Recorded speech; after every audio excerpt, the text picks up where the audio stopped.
Genghis Khan का जन्म 1162 के आसपास आधुनिक मंगोलिया के ओनोन नदी के पास हुआ था। तेमुजिन मंगोल जनजाति के बोर्जिगिन कबीले में येसुगई के घर जन्म हुआ था। उसके पिता येसुगई मंगोलों के एक छोटे कबीले के नेता थे। चंगेज खान के जन्म से ही उसकी हथेली पर खून का धब्बा था, लेकिन जब तेमुजिन सिर्फ 9 साल का था, उसके पिता की हत्या कर दी गई। येसुगई के विरोधी कबीले की होलेन का अपहरण कर विवाह किया था, इसलिए कुछ दिनों के बाद ही येसुगई की हत्या कर दी गई। उसके 3 सौतेले भाई थे। एक छोटे बच्चे के लिए यह अंधकारमय दुनिया थी। उसे अकेले अपनी माँ और भाई बहनों के साथ जीवन यापन करना पड़ा। अपने बड़े सौतेले भाई एक बार अकेला मछली खा रहा था और पूरा परिवार भूखा था। ये बात चंगेज खान को बुरी लगी, तब उसने एक तीर चलाकर उसकी हत्या कर दी। इस संघर्ष ने तेमुजिन को सिखाया, जीवन में केवल ताकत ही सुरक्षा देती है। बचपन की कठिनाइयों ने उसे धैर्य, साहस और नेतृत्व का महत्व सिखाया। यही गुण उसे भविष्य में एक महान नेता बनाएंगे। मंगोलिया का क्षेत्र तब विखंडित था, छोटे छोटे कबीले। तेमुजिन ने समझा कि केवल एकजुटता ही उन्हें शक्तिशाली बना सकती है। वह युद्धों में केवल लड़ाई ही नहीं करता, बल्कि कबीलों को अपने साथ जोड़ता। उसने वफादारी और विश्वास पर आधारित गठबंधन बनाया। धीरे धीरे तेमुजिन ने खुद को चंगेज खान के रूप में स्थापित किया, मंगोलों का महान नेता। एकता के बल पर उसने मंगोलियों को पहले नन्हे राज्य से एक विशाल शक्ति में बदल दिया। उसने केवल तलवार नहीं चलाई, बल्कि समझदारी से भी जीत हासिल की। बोर्ते से विवाह करके उसने महत्वपूर्ण जनजातियों के साथ गठबंधन बनाया। ये गठबंधन उसके साम्राज्य की नींव बने। चंगेज खान की दूरदर्शिता और भय पैदा करने वाली युद्ध कला ने दुश्मनों को हिला दिया। उसकी विजय केवल क्षेत्र जीतने के लिए नहीं थी, बल्कि विरोध को दबाने के लिए भी थी। परंपरागत व्यवस्था को उसने दरकिनार किया। पद ललित और सम्मान उसके अनुयायियों की योग्यता और निष्ठा पर आधारित थे। इससे उसकी सेना और प्रशासन बेहद कुशल बने। चंगेज खान ने कानून लागू किया। इससे सभी जनजातियों में समानता आई, आंतरिक संघर्ष कम हुए और साम्राज्य में एकता स्थापित हुई। रणनीति, ताकत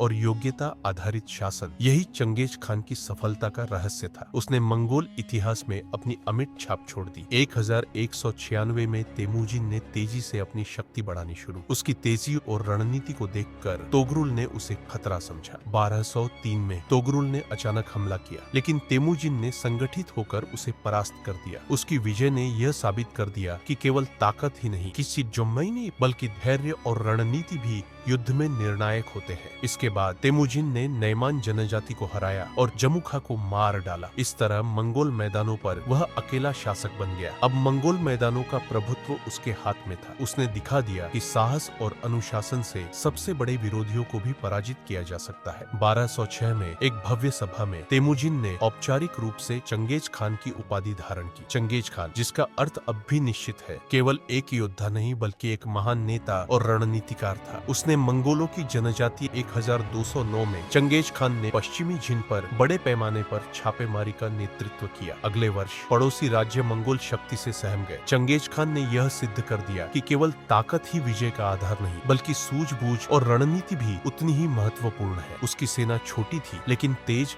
और अनुशासित थी। युद्ध कला और रणनीति में चंगेज खान की सेना घुड़सवारों की फौजें, जो तीरंदाजी और छापामार युद्ध की कला में माहिर थी। उसने युद्ध में आतंक और रणनीति का ऐसा संगम बनाया कि उसके विरोधी झुंड हथियार डालने पर मजबूर हो गए। चंगेज खान हमेशा अपने सैनिकों के साथ रहता और उन्हें प्रेरित करता। 13वीं शताब्दी की आरंभ तक चंगेज खान का साम्राज्य विश्व का सबसे बड़ा स्थलीय साम्राज्य बन गया। लगभग 90 लाख वर्ग मील। चीन, मध्य एशिया और पूर्वी यूरोप के कई हिस्सों ने उसकी शक्ति के आगे झुक जाना स्वीकार समझा। लेकिन चंगेज खान विजेता नहीं था। उसने अपनी फौज को संगठित किया और हर जीत के बाद विनियम और व्यवस्था लागू। उसका ऐसा कानून समाज में अनुशासन और न्याय सुनिश्चित करता था, जिससे उसकी सत्ता केवल डर पर नहीं बल्कि विश्वास और व्यवस्था पर भी टिकी। चंगेज खान ने यह दिखाया कि युद्ध केवल तबाही नहीं लाता, बल्कि संगठित शासन और संरचना भी जरूरी है। यही कारण है कि आज भी उसे विश्व इतिहास के सबसे महान विजेताओं में गिना जाता है। 1227 में चंगेज खान की मृत्यु हुई, लेकिन उसकी मृत्यु ने उसकी महानता को कम नहीं किया। उसके वंशजों ने उसके बनाए साम्राज्य को और बड़ा किया। आज भी मंगोलिया और एशियाई इतिहास में उसका नाम सम्मान के साथ लिया जाता है। चंगेज खान ने दिखाया कि एक व्यक्ति की दृष्टि और नेतृत्व पूरी दुनिया बदल सकता है। चंगेज खान केवल एक योद्धा नहीं था, वह एक विचारक, एक संगठनकर्ता और एक प्रतीक था। उसका जीवन यह सिखाता है कि कठिनाइयाँ केवल बाधा नहीं बल्कि शक्ति का स्रोत बन सकती है। इतिहास में ऐसे ही लोग आते हैं जो अपने नाम को अमर कर देते हैं। चंगेज खान वही व्यक्ति था जिसने यह साबित किया। Thanks for watching.